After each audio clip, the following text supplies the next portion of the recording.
הדבר שהכי היה משמעותי עבורי, כשסיימנו להציג את הפרויקט, אז אמנון ברור אמר לי שלא היה לו מה להגיד בגלל שהוא מאוד התרגש. הדרך שרצינו להציג את הפרויקט, אחד הדרכים, זה לא הדרך היחידה, הייתה על ידי סרטון שמציג את הפרויקט מנקודת מבט של בן אדם. אז הסרטון כולל בן אדם שהתהליך שהוא עובר כדי, לא יודע, למצוא את היחידת מגורים שלו ואת העיר ואת הסביבה. וזה היה סרטון כזה מאוד, אני יודע, כנראה אנשים התייחסו אליו בצורה שונה מאשר הגשה רגילה שמוצגת על ידי מצגת. ובסוף הסרטון יש איזה קטע שרואים את הבניין, ואז עוברת, סתם הוספנו את זה בצחוק ברגע האחרון כזה, עוברת איזה חללית מעל ויורה עליו קרן לייזר והוא מתפוצץ. ואז התגובה של האנשים הייתה נורא מפתיעה, הם כולם כזה עשו וואו, כאילו כזה נורא... היה כזה, או... כן, הם כזה נורא כאילו... משהו עצוב שקורה בסדרת דרמה טלוויזיונית. כאילו הם התאכזבו מזה שהרסנו, כאילו עשינו להם כל כך, בנינו להם את הדבר הזה, פתאום לקחנו מהם.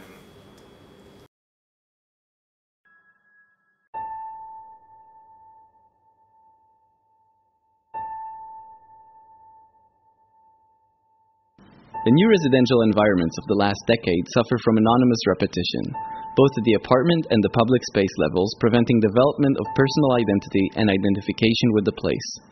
We asked ourselves whether these repeated schemes really formulate the ideal living environment for people at the 21st century. At first, we fantasized. Then we examined the subject of residence at every scale, starting with the building brick, and continuing with the dwelling unit, the building, and the urban design. In our opinion, the habitat of the 21st century should be adjusted to the lifestyle preferred by its residents.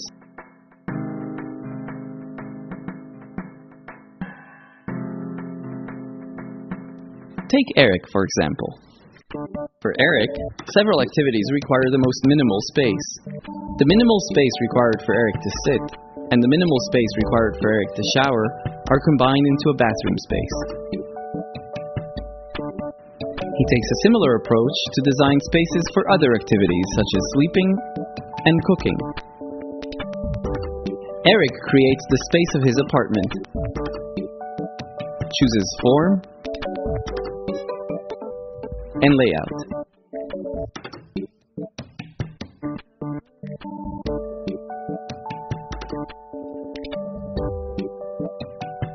Eric also defines his preferences regarding the building, social relationship with the neighbors, transportation methods, and more. Similarly, the future residents define their desired lifestyle. The building is formed as a collection of these dwelling units taking into account the residents' preferences. First, fitting the units together, then optimizing the design for aspects of climate and structure. The accessways were designed as a three-dimensional tree, and so allow walking by foot inside the building as an alternative for using an elevator. This is an example of such a building.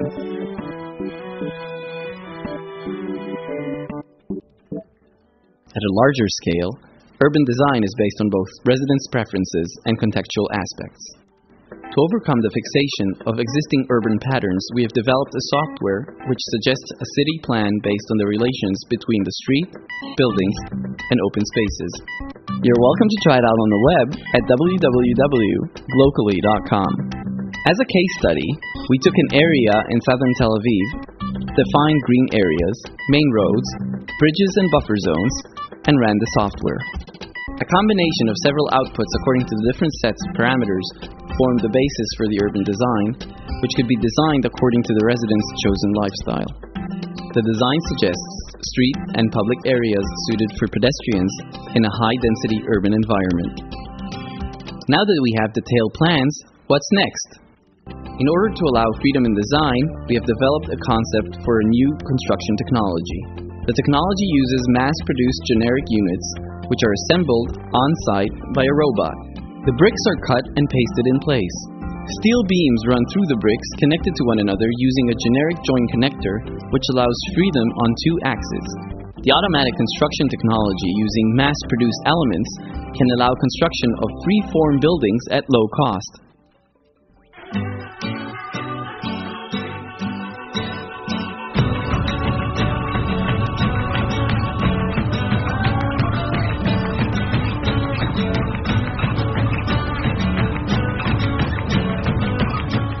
We believe that the proposed design processes will trigger a new evolution of dwelling habits, design, and lifestyle.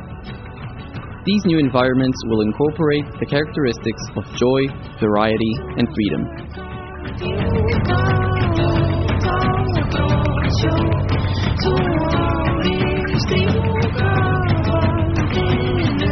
Story,